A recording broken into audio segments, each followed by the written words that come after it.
Hello students, मैं आपका पुनः स्वागत करता हूं आर्यन एजुकेशन फाउंडेशन के इस यूट्यूब चैनल पर।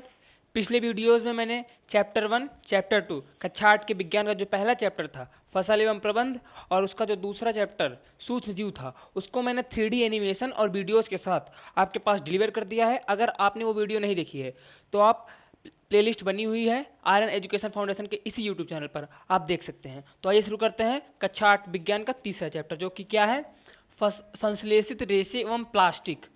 ठीक है, इसमें बेसिकली हम क्या पढ़ेंगे कि जो रेशे जिन जिन चीज़ों का हम वस्त्र पहनते हैं, यानी कि जैसे ये हो गया टेरिकाट हो गया, पन्नी हो गई और नायलॉन हो गया, इस सब के बारे में पढ़ेंगे। तो आइए पढ़ते हैं क्या होता है।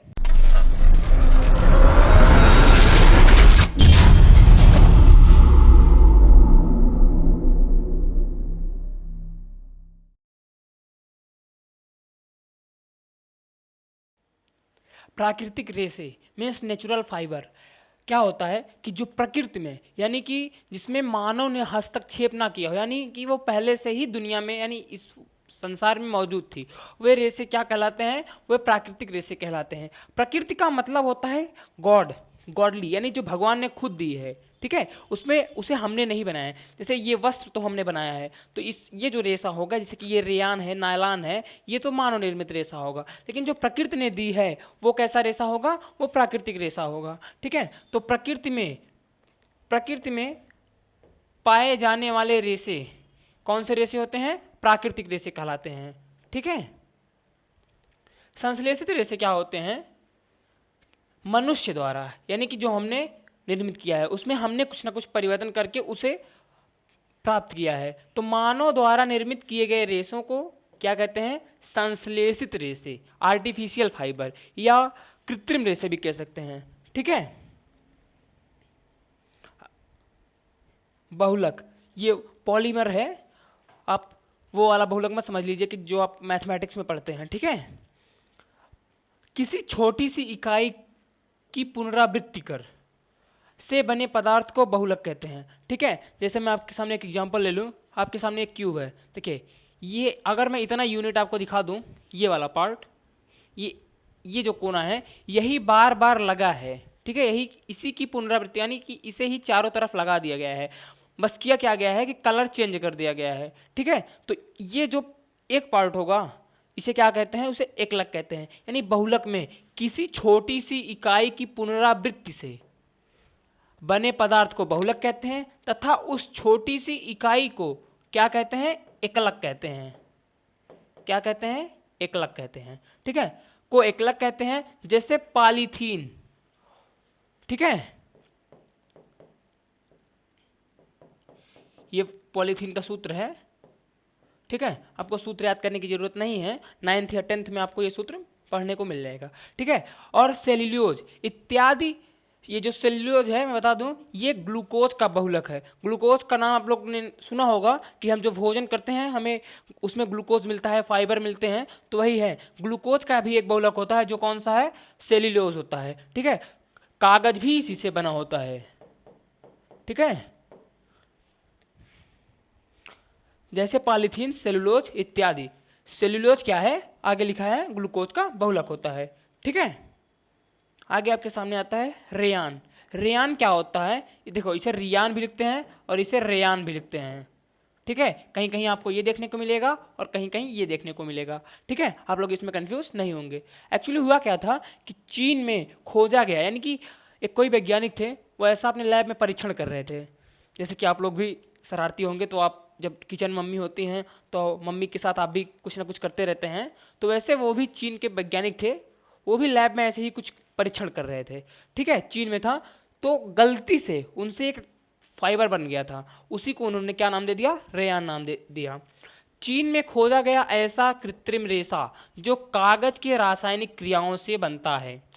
मैंने बताया कागज में सेल्यूलोज पाया जाता है, सेल्यूलोज में ही कुछ चेंजेस करके उन्होंने रेयान को प्राप्त कर लिया था। ठीक है, जिसका प्रयोग वस्त्र बनाने में किया जाता है। जैसे मैंने बताया कि रेयान का प्रयोग, नायलॉन का प्रयोग, इन सब का प्रयोग वस्त्र बनाने में होता है। ठीक है, इसका भी प्रयोग वस्त्र बनाने में होता है। ठीक है, देखिए अगला आपके सामने आता है क्या, नायलॉन। ठीक है, नायलॉन क्या होता है? ऐसा पूर्ण कृत्रिम रेशा। देखिए ये जो रेशाएं थे इनमें कुछ जैसे वो प्रकृति में पहले से ही मौजूद थे, हमने कुछ चेंजेज उसमें किए हैं तो हमें वो प्राप्त हुआ है। लेकिन ये क्या है, ये पूर्ण रूप से प्राकृतिक है, यानी इसे हमने ही बनाया है, मतलब कोई दूसरा पदार्थ था उससे कुछ क्रिया कराकर हमने इसे प्राप्त किया है। ठीक है, तो ऐसा पूर्ण कृत्रिम रेशा जिसका निर्माण कोयला, ऑक्सीजन और जल की क्रिया से किया जाता है। ठीक है, इसका एक लंबा सा प्रोसीजर है। इसमें दो प्रकार के होते हैं, एक होता है नायलॉन 6 और एक होता है नायलॉन 6-6। इसका जो नाम है वो इसके जिन पदार्थों से बना है उनके आधार पर बना गया है। ठीक है, आप आगे कक्षाओं में इनके रिएक्शंस को पढ़ेंगे। ठीक है, यहाँ पर आप केवल इतना ही जानिए कि यह कोयला, ऑक्सीजन और जल की क्रिया से बनता है। यह प्रबल एवं प्रत्यास्थ होता है। प्रत्यास्थ होने का मतलब आप लोगों ने रबड़ देखा होगा, रबड़ को हम जब खींचते हैं तो फिर से आ जाता है। जैसे हम खींचते हैं तो हमने उसके आकार में चेंज किया पर वो थोड़ी देर पश्चात फिर से अपने आकार में आ जाता है। तो वही जो क्रिया है, अपने आकार में पुनः आ जाने की क्रिया, वही है प्रत्यास्थता। जैसे अगर मैं दिखाऊं आपको, देखिए मैंने अपनी ये खींचे, उसके बाद ये देखिए ये फिर से वापस चला गया, यही है प्रत्यास्थता। ठीक है, तो ये क्या होते हैं, ये प्रबल, प्रत्यास्थ और हल्का होता है। यानी गर्मी में हम यही पहनते हैं जिससे कि हमें गर्मी और ना लगे। ठीक है, और इसका प्रयोग जो है जुराबे से तंबू बनाने में, दांत साफ करने के लिए तथा पदों में भी किया जाता है। ठीक है, तंबू आप लोगों ने देखा होगा, जो तंबू का जो कपड़ा होता है वो किससे बना होता है, वो बेसिकली नायलॉन से ही बना होता है। और नायलॉन की रस्सियाँ भी आप लोगों ने देखी होगी, जो किसान लोग यूज करते हैं, या कुएं से पानी निकालने में जो रस्सियाँ यूज होती हैं वो भी बेसिकली नायलॉन की ही बनी होती हैं। ठीक है, और दांत साफ करने में भी इसका उपयोग होता है। ठीक है, आगे आपके सामने क्या आता है, पॉलिएस्टर। पॉलिएस्टर तो आप लोगों ने देखा भी होगा, आपके घर में भी यूज होता है। देखिए ऐसा कृत्रिम रसायन या रेशा जिसका 1 लाख एस्टर होता है। ठीक है, जिसका 1 लाख नहीं होता, 1 लाख। ठीक है, जिसका 1 लाख जो है वो एस्टर होता है। एस्टर बेसिकली क्या होता है, जैसे आप लोगों ने सुना होगा फलों में कुछ पदार्थ पाए जाते हैं जो कि फलों को मीठा रखते हैं, क्या है वो एस्टर ही है। ठीक है, ये उसका बेसिकली सूत्र है। ठीक है, एस्टर का आप लोग, ये मैं बता दे रहा हूँ, बस याद कर लीजिए, मन करे तो ना याद कीजिए, कोई दिक्कत की बात नहीं है। ठीक है, 1 लाख एस्टर होता है, इसे अन्य कई नामों से जाना जाता है। ठीक है, जैसे पॉलीकॉट, पॉलीवुल, टेरिकाट। ठीक है, टेरिकाट जो आप लोगों ने सुना होगा, टेरिकाट के कपड़े हैं, वो क्या है, वो बेसिकली पॉलिएस्टर ही है। ठीक है, इनका उपयोग स्वेटर बनाने में, शाल बनाने में, कंबल बनाने में होता है। ठीक है, इन्हें पहनकर किचन में, देखिए मैं बता देता हूँ कि आप लोगों ने मम्मी से अक्सर सुना होगा कि ये वाला कपड़ा पहन के किचन में मत जाना, या ये चीज़ का प्रयोग किचन में मत करना, या कहीं आग, जहाँ पर आग लगने की संभावना होती है वहाँ पर भी इसका प्रयोग नहीं होता है। ठीक है, क्योंकि ये बहुत ज्वलनशील होते हैं। ठीक है, हम इनका प्रयोग अगर आग वाले स्थान पर करेंगे तो वहाँ जलने की बहुत संभावना होगी। ठीक है, तो उससे आग लगने की भी संभावना होती है, इसीलिए हमें रोका जाता है कि पॉलिएस्टर के कपड़े पहनकर आग वाले स्थान पर नहीं जाना चाहिए। ठीक है, देखिए अगला क्या आता है आपके सामने, संश्लेषित रेशे के गुणधर्म। देखिए संश्लेषित रेशे के गुणधर्म, यह प्राकृतिक रेशों की अपेक्षा सस्ती, टिकाऊ, मजबूत होते हैं। यानी इसमें क्या कहा गया है, जैसे कि हम कोई काम क्यों करते हैं, हमको ये बताइए आप, क्यों करते हैं हम कोई काम? हाँ, जरूरत ही, आवश्यकता ही आविष्कार की जननी है। ठीक है, आप लोगों ने सुना भी होगा, आवश्यकता ही आविष्कार की जननी है। यानी जो प्राकृतिक रूप से हमें मिलते थे वो काफ़ी महंगे होते थे। जैसे अगर मैं बात करूं कि हम लोग धोती कुर्ता क्यों नहीं पहनते हैं, क्योंकि वो महंगा है। ठीक है, इसलिए हम लोग ये वेस्टर्न स्टाइल, यानी कि ये जो कोट पैंट ये सब पहनने लगे हैं, ये सब सस्ता पड़ता है। ठीक है, तो यही होता है कि वो जब चीज़ें थी वो हमारे लिए महंगी पड़ती थी, तो हमने क्या किया, हमने कृत्रिम रूप से, तब हमने सोचा कि हम ऐसा कुछ बनाते हैं जो हमें सस्ता लगे। ठीक है, तो हमने आविष्कार किया संश्लेषित रेशे। हमने क्यों लिए, क्योंकि ये सस्ता पड़ता है। ठीक है, और मजबूत भी है। क्या लिखा है कि ये प्राकृतिक रेशों की अपेक्षा सस्ते, टिकाऊ, मजबूत और आसानी से सूख जाने वाले होते हैं। ठीक है। आसानी से सूखने का मतलब है कि अगर हम छत पे इसको डाल दें तो सूर्य की रोशनी में यह जल्दी सूख जाता है। ठीक है। देखिए आगे क्या कहा गया है, प्लास्टिक। प्लास्टिक का वही, जैसे कि ये बोतल है, ये बोतल किस चीज़ का बना है, हाँ प्लास्टिक का ही है, तो यही है प्लास्टिक। प्लास्टिक एक संश्लेषित कृत्रिम बहुलक है, प्लास्टिक भी एक बहुलक है। ठीक है, जो कभी तिर्यक एकलकों की संरचना वाले तथा कभी सीधी संरचना वाली एकलकों से बने होते हैं। इसमें क्या कहा गया है कि मैं समझा देता हूँ। देखिए इनके जो अवयव होते हैं, जैसे मान लीजिए ये कोई अवयव है, ये कोई अवयव है, ये कोई अवयव है, ये कोई अवयव, ये कोई अवयव, ठीक है, ऐसे ये ऐसे जुड़े होते हैं। ठीक है, और जो सीधी संरचना का मतलब होता है ऐसे जुड़े होना। ठीक है, और तिर्यक का मतलब होता है ऐसे जुड़े होना। ठीक है, देखिए वही कहा गया है। यह प्रायः दो प्रकार की होती हैं। कौन कौन सी? एक होता है थर्मोप्लास्टिक, एक होता है थर्मोसेटिंग प्लास्टिक। थर्मोप्लास्टिक का मतलब होता है कि जैसे कि हमने उसे कोई शेप, कोई आकार तो दे दिया, किसी रूप में तैयार कर दिया। जैसे आप लोग के सामने आपके घर में थर्माकोल देखा होगा। ठीक है, थर्माकोल क्या करते हैं कि हम थर्माकोल को जलाकर या कुछ करके उसे हम किसी दूसरे रूप में भी परिवर्तित कर सकते हैं। तो ऐसे जो प्लास्टिक होते हैं वो थर्मोप्लास्टिक होते हैं। ठीक है, और थर्मोसेटिंग प्लास्टिक का मतलब होता है कि हम एक बार अगर उसे आकार दे दें तो हम उसे किसी भी तरह दूसरे आकार में कन्वर्ट नहीं कर सकते, वो खराब हो जाएगा। ठीक है, वही बेसिकली इसमें कहा गया है कि थर्मोप्लास्टिक का मतलब होता है ऐसा प्लास्टिक जो गर्म करने पर आसानी से विकृत हो जाता है। यानी कि मैंने बताया थर्माकोल को जैसे ही जलाएंगे आप तो उसका आकार चेंज हो जाएगा। ठीक है, विकृत हो जाता है और सरलता पूर्वक मुड़ने लगता है, यानी हम उसे किसी भी शेप में बदल सकते हैं। आप लोगों ने उसे रगड़ रगड़ के कई जगह उड़ाए भी होंगे, आप लोगों ने ये सब मस्ती बचपन में की होंगी। यानी जो मुलायम होता है थर्मोप्लास्टिक कहलाता है, जैसे कि क्या, थर्माकोल। ठीक है, थर्मोसेटिंग प्लास्टिक क्या होता है? ऐसे प्लास्टिक जिन्हें यदि एक बार आकार दे दिया जाता है तो वह पुनः अपने आकार को बदल नहीं सकते हैं। ठीक है, यानी कि अगर हम उसमें चेंजेस करेंगे तो वो खराब हो जाएगा, वो टूट जाएगा। ठीक है, जैसे आप लोगों ने खिलौने का प्लास्टिक देखा होगा, अगर हम खिलौने के प्लास्टिक को मोड़ते हैं या कुछ करते हैं तो टूट जाता है। जैसे कि अगर मैं ये वाला बॉटल लूँ, इसे अगर मैं मोड़ूँ तो ये तो मुड़ जाएगा, पर जो सख्त बॉटल होती हैं जैसे कि ये वाली, अगर मैं ये मोड़ूंगा तो ये टूट जाएगी। तो ये थर्मोसेटिंग है और ये थर्मोप्लास्टिक है। ठीक है,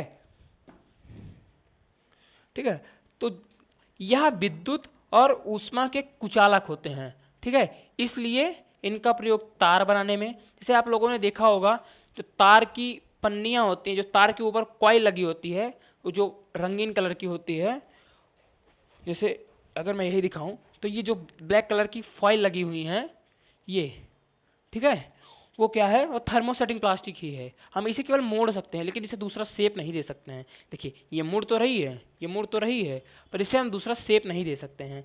ठीक है, इनका प्रयोग प्रायः टाइल्स बनाने में, तार बनाने में इत्यादि में करते हैं। ऐसी जगह जहाँ पर अग्नि फड़कती है वहाँ आग ना लगे, इसलिए वहाँ पर थर्मोसेटिंग प्लास्टिक का इस्तेमाल करते हैं।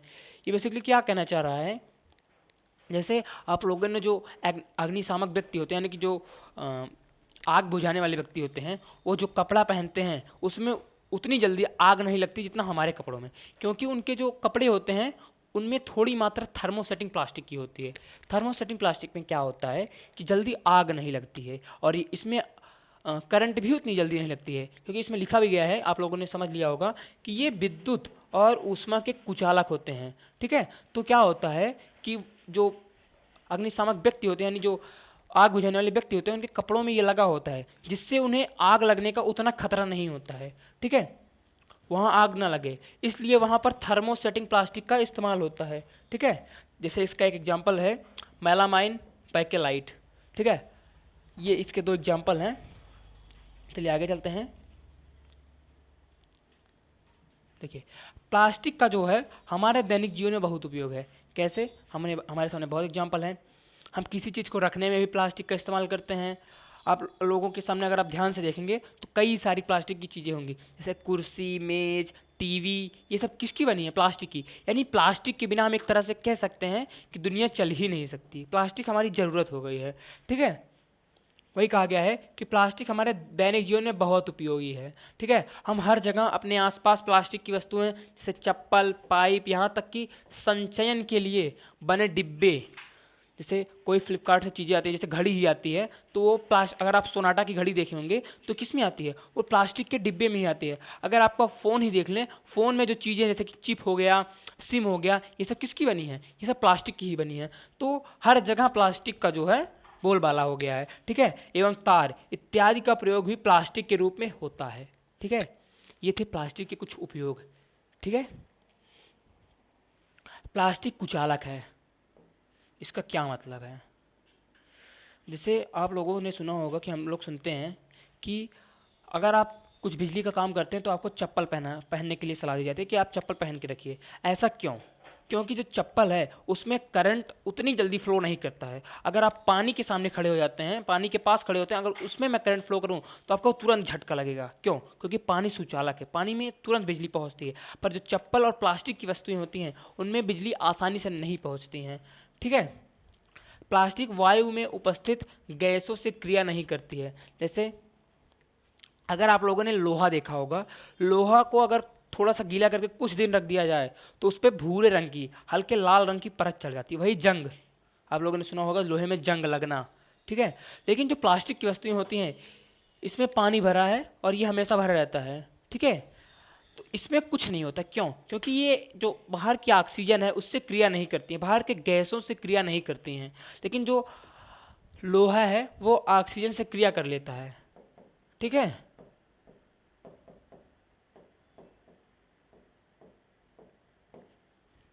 क्रिया करके बनाता है क्या है? फेरिक ऑक्साइड डाइहाइड्रेट, ठीक है। या आप XH2O लिख सकते हैं, XH2O, यह है जंग का सूत्र। तो ये ऑक्सीजन से क्रिया कर लेता है, पर जो प्लास्टिक है वो वायुमंडल में उपस्थित गैसों से क्रिया नहीं करती हैं, ठीक है। इसलिए कहा गया है कि प्लास्टिक जो है कुचालक है, प्लास्टिक वायु में उपस्थित गैसों से क्रिया नहीं करता है, ठीक है। प्लास्टिक चिरस्थायी, सस्ता, सुगम होता है। चिरस्थायी का मतलब होता है कि इसे आसानी से खत्म नहीं किया जा सकता है। देखिए आप लोगों ने सुना होगा कि प्लास्टिक को बैन कर दो। क्यों?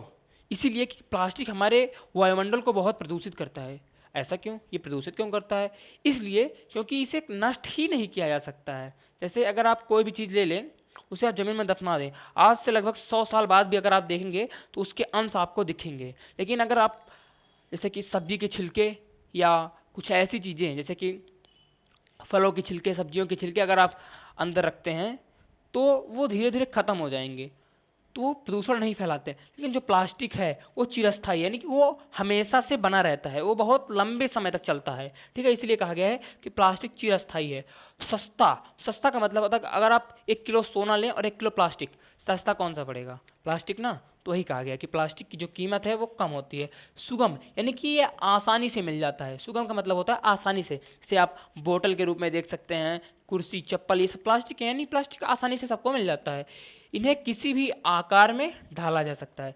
प्लास्टिक को बड़ी बड़ी भट्टियों में गर्म करके एक निश्चित शेप दे दिया जाता है। जैसे आप लोगों ने जो अगर खिलौने देखे होंगे, खिलौने बनते कैसे हैं? बहुत सारा प्लास्टिक लेके उसे गलाकर खिलौने का आकार दे दिया जाता है, ठीक है। वही कहा गया है कि प्लास्टिक को किसी भी आकार में ढाला जा सकता है। देखिए प्लास्टिक का उपयोग केवल अपने मतलब के लिए नहीं होता है। प्लास्टिक का उपयोग चिकित्सा के क्षेत्र में भी होता है और बहुत सारी, जैसे भोजन के क्षेत्र में भी होता है। जैसे चिकित्सा के क्षेत्र में कैसे होता है? जैसे कि आप लोगों ने सिरिंज देखा होगा, जिससे सुई निकालते हैं। वो जो सिरिंज बनी होती है वो भी तो प्लास्टिक की ही होती है। बहुत सारे उपकरण में प्लास्टिक का इस्तेमाल होता है। ग्लूकोज की बॉटल आती है, उसमें वो भी प्लास्टिक की ही बनी होती है। तो वही है कि प्लास्टिक का उपयोग चिकित्सा क्षेत्र में घाव को सिलने के लिए, हाँ, जैसे अगर आपको कट लग जाता है तो जिस तार से, यानी जिस रस्सी से आपकी सिला जाता है, वो भी तो प्लास्टिक की ही बनी होती है, ठीक है। सिरिंज के रूप में, सिरिंज का मतलब वही जो बॉटल होती है, ठीक है। सिरिंज का मतलब जो ऐसी बोतल होती है जिसे खींचते हैं डॉक्टर और इसमें सुई भरते हैं, वही है सिरिंज, ठीक है।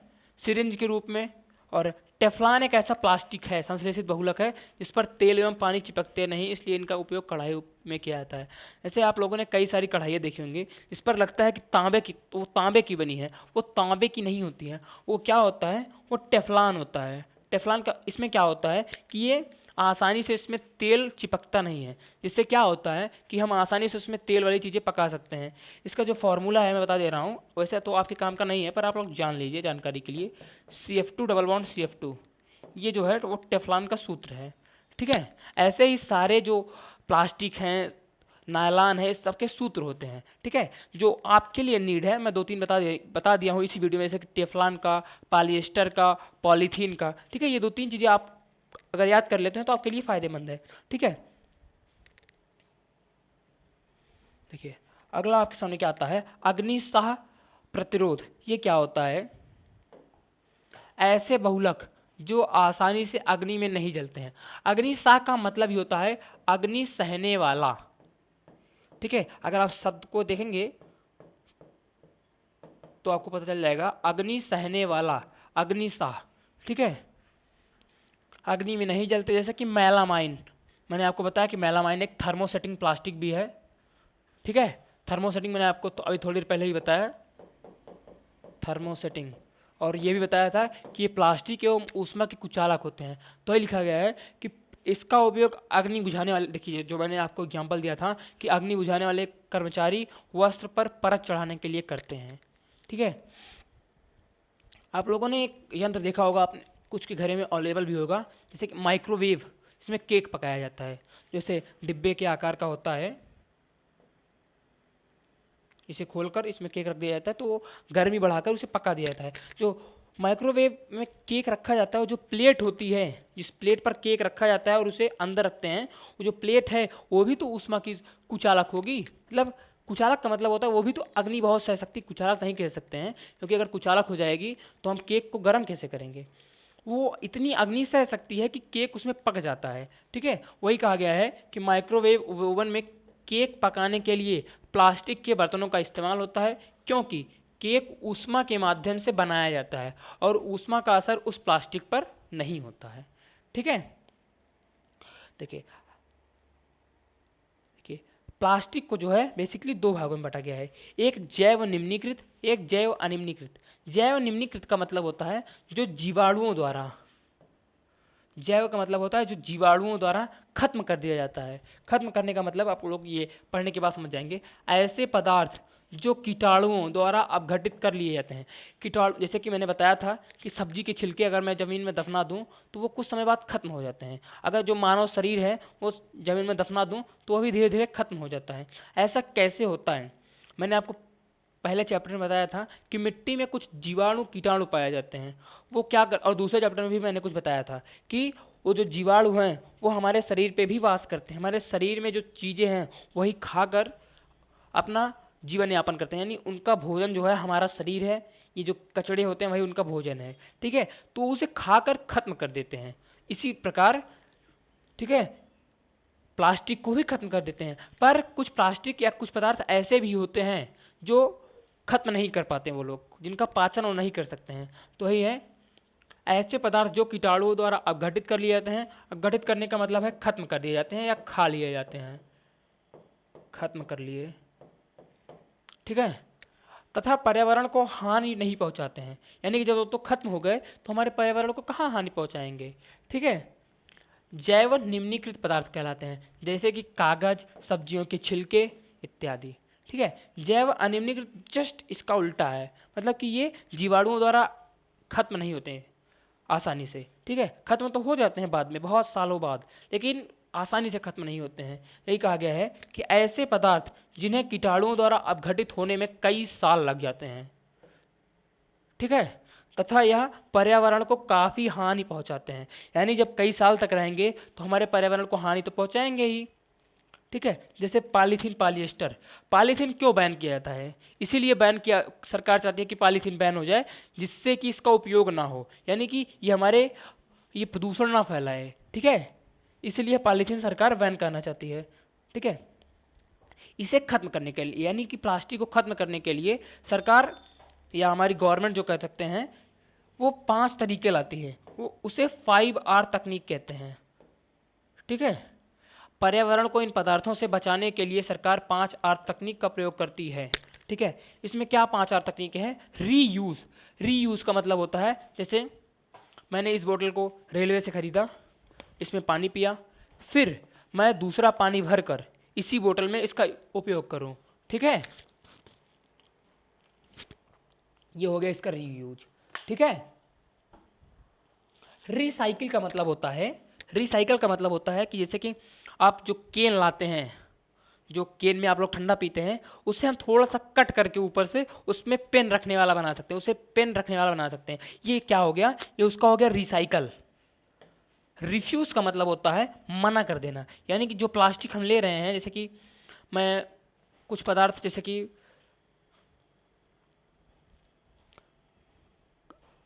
मैं मना कर दूं लेने से ही, जैसे कि कुछ प्लास्टिक ऐसे होते हैं जो हमारे लिए खतरा बनते हैं। ठीक है, तो अगर जैसे मैं यही बोतल का एग्जांपल ले लूँ, मैं कह दूं कि रेलवे में अगर ये बिकना बंद हो जाए, यानी रेलवे कर्मचारी या रेलवे में जो सफ़र करते हैं वो व्यक्ति कह दें नहीं मैं नहीं लूँगा, ठीक है, ये वाला पानी मैं नहीं लूँगा, या जो प्लास्टिक के पाउच में पानी आता है, पन्नी में जो पाउच में पानी आता है, वो भी कह दें कि मैं नहीं लूँगा, तो धीरे धीरे क्या होगा कि वो बनना बंद हो जाएगा। ठीक है, उससे क्या होगा, जब बनना बंद हो जाएगा तो वो हमारे पर्यावरण को हानि कैसे पहुंचाएगा? जो पहले से बन चुके हैं वो तो हानि पहुंचा रहे हैं, जो नए बनकर आ रहे हैं वो भी तो हानि पहुंचा रहे हैं। तो अगर हम लेना ही बंद कर दें तो वो जो पदार्थ है वो नए नहीं बनेंगे। इससे क्या होगा कि हमारे पर्यावरण को हानि से बचाया जा सकता है। रिकवर, रिकवर का मतलब होता है कि जैसे कोई चीज़ खराब हो गई, जैसे कि अगर मैं देखूं ये बोतल का ढक्कन टूट गया, तो मैं इसको चिपका कर, इसके फेविक्विक से या किसी भी चीज़ से चिपका कर इसे रिकवर कर सकता हूँ। रिकवर का मतलब होता है पुनः ठीक कर देता हूँ। पुनः ठीक करके क्या करेंगे कि हम इसका फिर से यूज कर सकते हैं। ठीक है, रिकवर और रीयूज एक दूसरे पर डिपेंड करता है। ठीक है, रिड्यूस का मतलब होता है उपयोग कम कर देना। रिफ्यूज़ का मतलब होता है एकदम सख्त मना कर देना कि नहीं भाई हमको नहीं करना है। रिड्यूस का मतलब होता है कुछ कम कर देना, जैसे कि आप एक बोरी चावल लाते हैं, ठीक है, आपने बोरी लिया, चावल लेके आए, चावल घर में रखा, फिर ठंडी में उस बोरी को जला दिया। ठीक है, फिर क्या किया कि दूसरी बोरी लेने चले गए, तो फिर जलाया, तो वो 2 हो गया। ठीक है, अब मैं अगर क्या करूं, उसे ना जलाऊं, यानी जो पहली बोरी थी उसे मैं ना जलाऊं, उसी बोरी में फिर से मैं जाऊं चावल लेके आऊं, तो वो हो गया रिड्यूस। रिड्यूस का मतलब होता है उपयोग कम करना, कम कर देना। जैसे कि पहले मैंने 2 यूज़ किया, फिर मैंने बताया कि वही काम जो है एक से भी तो किया जा सकता है, वही कहा गया है कि उपयोग को जो है वो कम कर देना। ठीक है, ये था आपका पूरा चैप्टर। इसमें मैंने बात की, मैं फिर से रिवाइज कर दे रहा हूँ।